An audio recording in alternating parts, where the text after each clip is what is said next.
Good morning and welcome to part 2 of my heavy Dragoon pistol rebuild.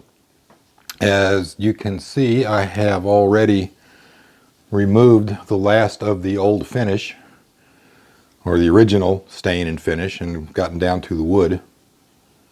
And it's a decent looking piece of wood, not great. I've got a cat over here watching everything I'm doing.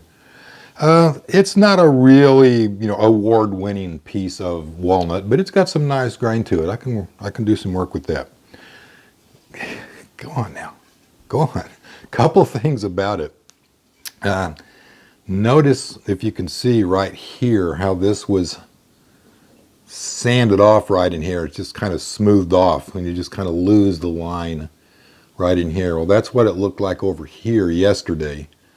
And I took a chisel and work that out, a little carving knife actually, and work that out.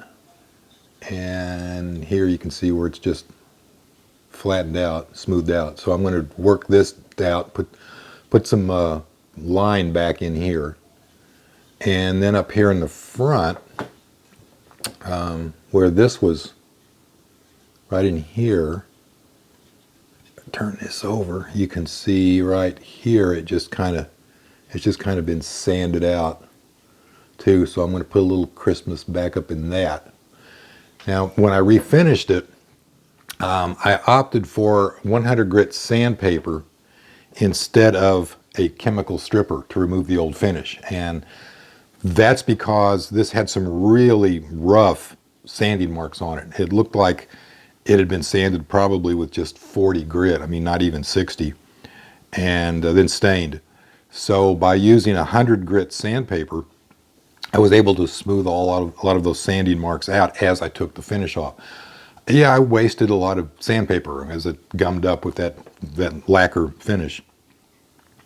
But it's got a much smoother finish now to work with. Another thing I want to point out, if you can see here, is anywhere you can see down into the wood, that has been hand carved. You can see the chisel marks down in here and in here, and then especially around here where that butt plate was. You can see all the chisel marks where this was made by hand. So this is a handmade item, mostly. Also, another thing to point out is it's got some nice style, some nice design features into it here. This is a nice looking gun stock. It was just crudely or quickly finished, I guess you could say, as would have been the fashion at the time, that's being made under military contract. So what I'm going to do here is take my little wood chisel here, and I'm going to just start carving this down and put the line back in through here.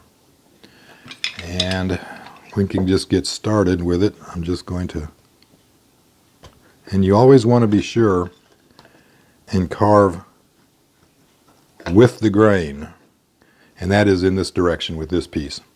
And the way you can tell on that is you just carve a little bit, and if it feels like your knife or your tool, whatever it might be, is just sliding over the top, so you're just taking little flakes off like that, then you're working in the right direction.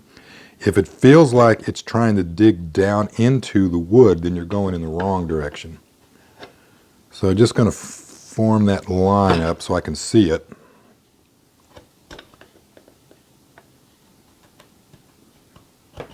Like so.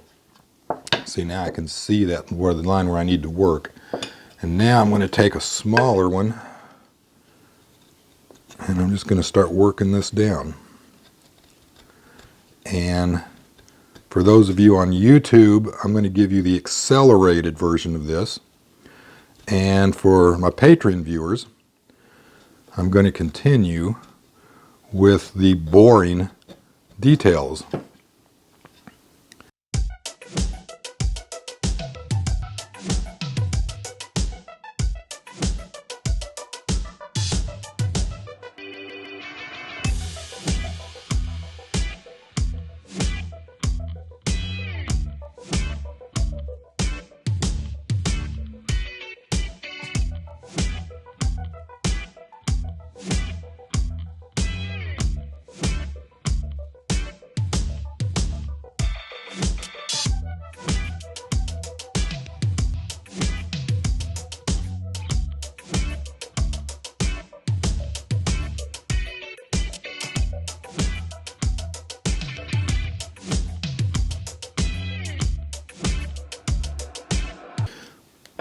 Okay, so now I'm going to go back. Like I said, I'm going to smooth this off with some 60 grit, and then I'm going to go over it with some 100 grit everywhere I've done some carving on it, and then some 150, some 220, and then some 400.